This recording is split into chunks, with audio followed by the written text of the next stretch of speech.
All right, hey folks, it is November the 5th, and today we're talking about chapters 72 to 73, so make sure if you haven't yet, read that. And this is a discussion over how the Mongolians' influence greatly shaped China, Japan, also Russia, almost invaded. So, as was mentioned in your readings, remember Genghis Khan had some pretty successful adventures taking over parts of China. His grandson Kublai Khan would eventually become the emperor of China. In China, a lot of folks really didn't like this because they considered the Mongolians to be barbarians. They didn't like their language, their culture. Yes. Is there supposed to be an L in Kublai Khan? You're right. I'll fix it in a minute. So they didn't like their culture. They thought, and you got to remember, they're the people why they built the Great Wall of China.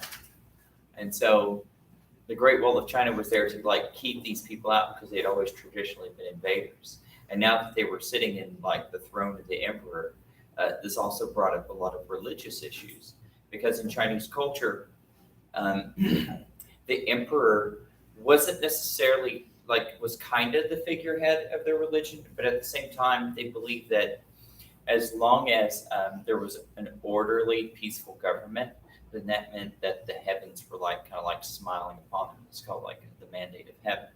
However, if there was things like famine and stuff like that, or bad weather, it was a sign that the government was doing wrong things. Therefore, the heavens were turning against them. So you could see their government and their religion was very closely connected. But the Khans are actually going to, in China, enjoy Chinese culture a lot, riches and refinery. And Kublai is going to become very Chinese culturally. And so he's going to build a new capital, which will eventually be called Beijing. And this is the capital that the story goes that Marco Polo is going to visit. Now, historians are a little divided on whether Marco Polo actually made it all the way to China or not. However, they do agree that his account of much of China, as far as how things, daily life and stuff like that, and descriptions of the capital was pretty accurate. Let's see here. So here's a European idea of what they thought Marco Polo was talking about, because he would talk about the great big halls of the Khan, and about how everyone was so fearful of the Khan that if you bore his mark, which was essentially a coin saying that I'm with the government, that nobody would mess with you because they were afraid they'd get their heads chopped off. We'll talk about how they burned magic rocks to stay warm, which we now know was actually cold, but they didn't really, being from Italy, he didn't know what that was. And just the great throngs of people, how they grew crops, their wealth, how they grew silk, things like that, just amazed them. And of course, the stories of Marco Polo will help fuel the desire for exploration, because remember, the Crusades had taught Europeans that there's really nice things in the East that they want, like spices and silks and gems and stuff like that. But they had to go through this long land trek to get there. But this is going to be another example, because it takes years for Marco Polo to go all the way there and then all the way back. It's a very, very long, dangerous caravan through different countries, different cultures, different languages that you can't communicate with. There's no such thing as law enforcement, but there's a heck of a lot of bandits, mountains, deserts, and stuff like that. So yes, he's a Venetian. So we know that's one of the richest, most powerful cities in Italy, and known for its traders. So it's not really surprising that it would be a Venetian trader who would make this journey. Here's a map of what he describes as his trip over. So see, here's the big long land trek all the way to Peking, or also known as Beijing. And then supposedly the emperor told him, hey, why don't you take a trip towards India and see how things are there? And so he took a trip to go do sightseeing, and supposedly he saw a whole bunch of different kinds of animals that he described in different ways to him, looked like mythical monsters. And then he comes back through here. He's going to sail through the China Sea, the Indian Sea, and make his way back home. And he's going to write his book. However, that's not the only sea voyages going on.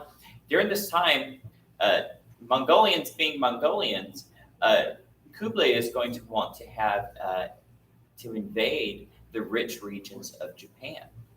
And he's going to make two major invasion attempts into Japan. And one of these attempts was very successful.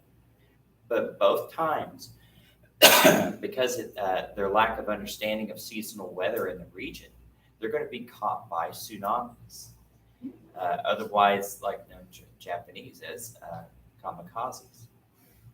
And so these giant storms are going to wipe out much of the fleets.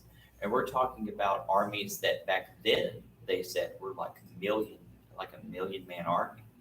And so both times they're going to come in. This is going to enter into Japanese folklore, where they call it the divine wind, to where spiritual forces brought in the weather to smash the Chinese invaders and to keep Japan sovereign and independent.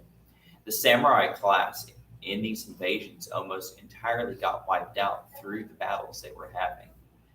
So much and so well trained were the Mongolian armies. Of course, at this time, they weren't Mongolian armies. They were ruled by the Mongolians, but it was mostly Chinese soldiers who did the fighting.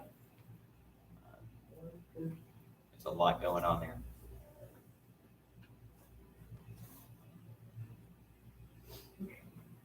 But yeah, his lips a little hurt.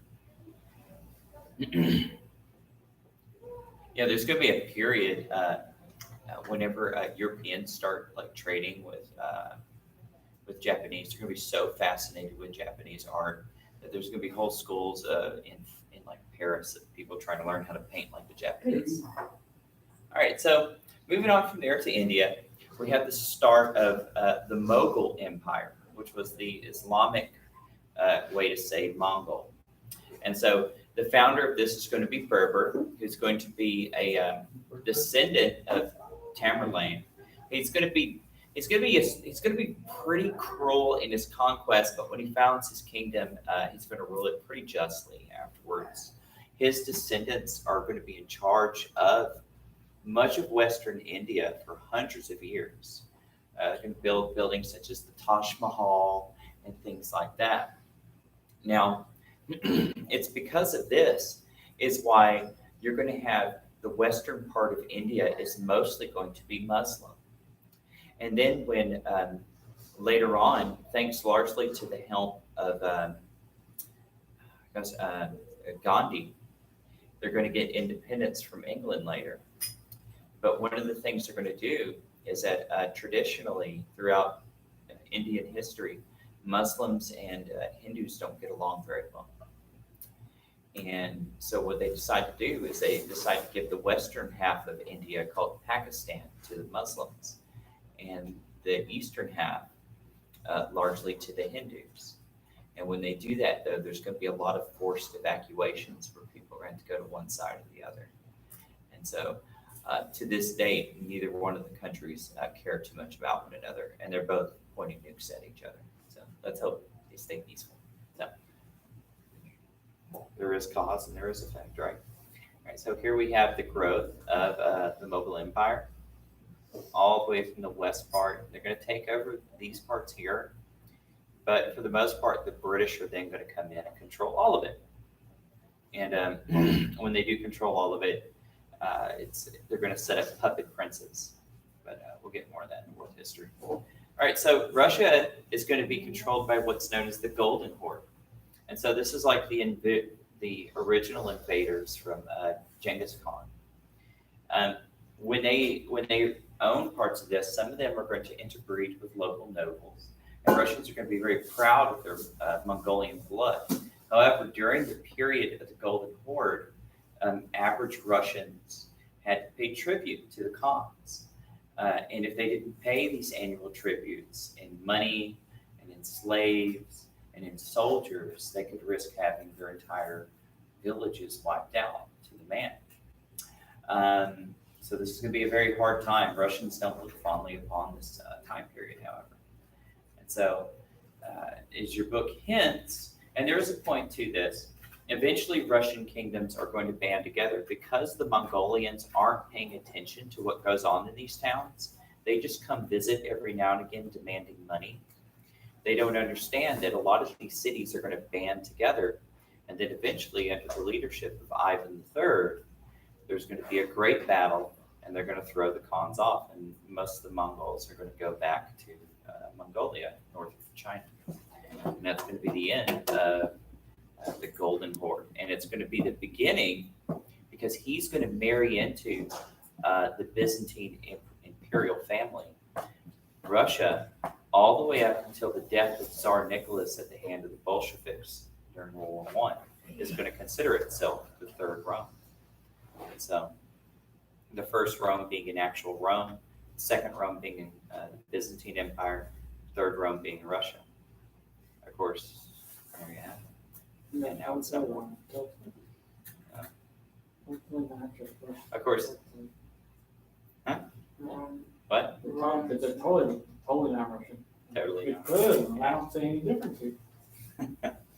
All right, folks, let's go ahead and get our notes. There's just no difference. I'll go ahead and fix my grammar or my spelling for Hunter, though. Kublai. All right, so only 4 terms today.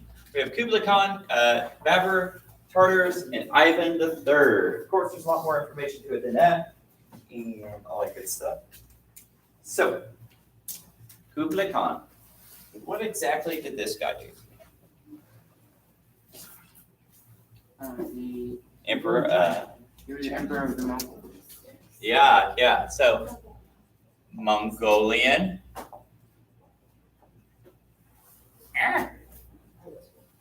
Emperor of China. What else about him? He was the grandson of Genghis Khan. Grandson of Genghis Khan. Okay. He's got some clout.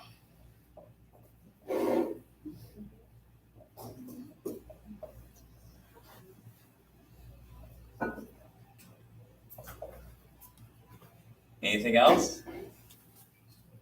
Built a he built a new capital. Yeah. Built a new capital, which today is called Beijing.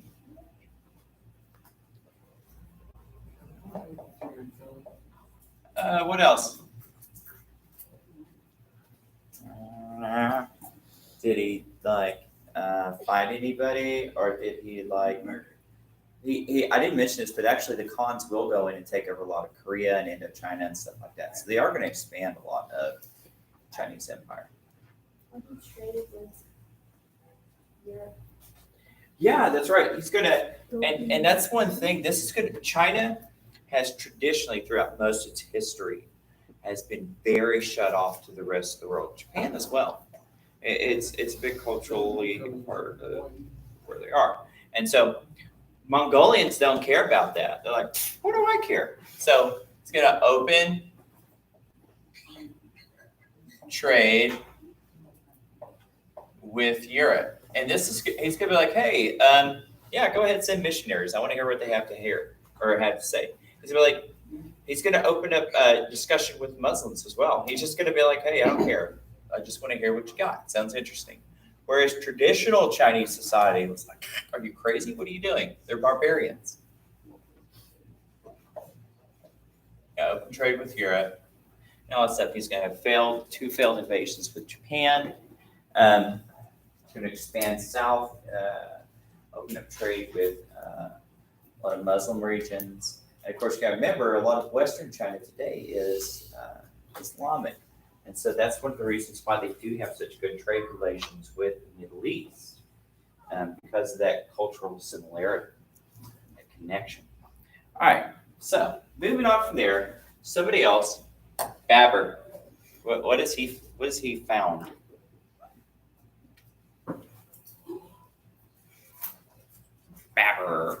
What is it, Colin? What do you think he founded?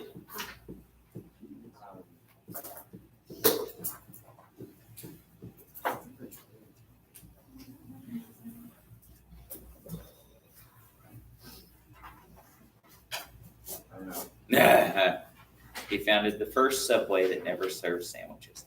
How about, hey Ariel, what do you think he founded and where? Wait, I just saw it. Okay.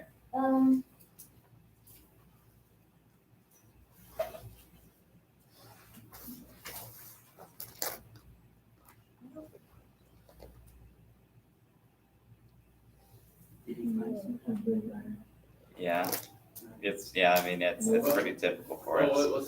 Empire of Mogul Where was his empire? in India. India. And what was it called? Yeah, the Mughal Empire. Yeah. So founded. Sounds pretty similar. It does. It's just another take on the same word. Mughal Empire in India. That's pretty much it. And please keep in mind, if you like, for the sake of your studying, the notes that I give you in Quizlet are more detailed, right? So don't forget, whenever we go through a chapter, it's a good idea to go check out the terms on Quizlet. It'll help you out in your test as well, because the more details you provide in your essay prompts, like the better your grades going to be, which is good for you. All right. So the Tartars. Yeah. And but who called them the Tartars?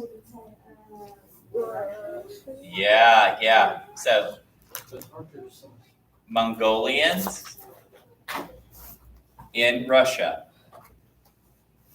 Does anybody remember what the kingdom was called there?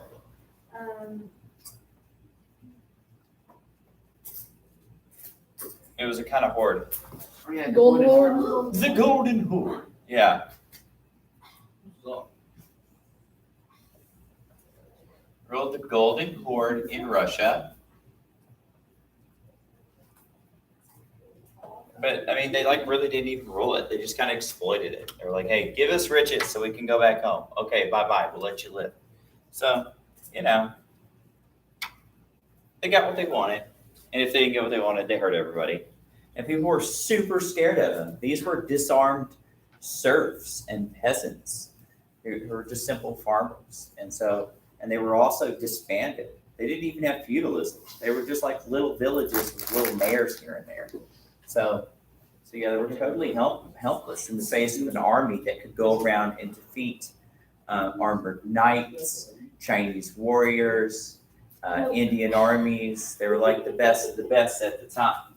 All right, so Ivan III. Ivan III is going to do a couple things for us. And yes. So he basically founds the Russian. Yeah. So we're going to call him the first great Russian Tsar, right? And he marries a niece of the last leader of Constantinople. So that makes them really powerful. Yeah. And people were like, oh wow, so now we're in the third realm.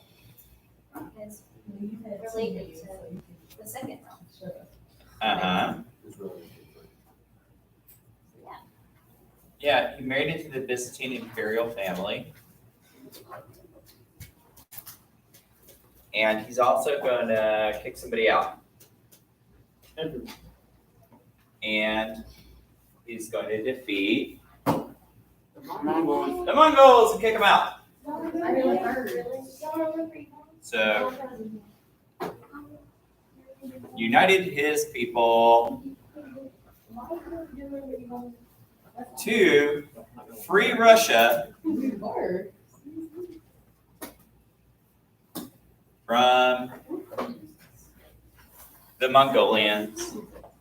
7, 6, 7, 8. And so that's going to be the last of them. I mean, once once the moguls lose their power, the Golden Horde loses its power, and once the Ottomans come in, and once the Chinese get their empire back, that's going to be the end of the moguls. Some of them integrate, some of them don't. But and there you have it. All right, kids.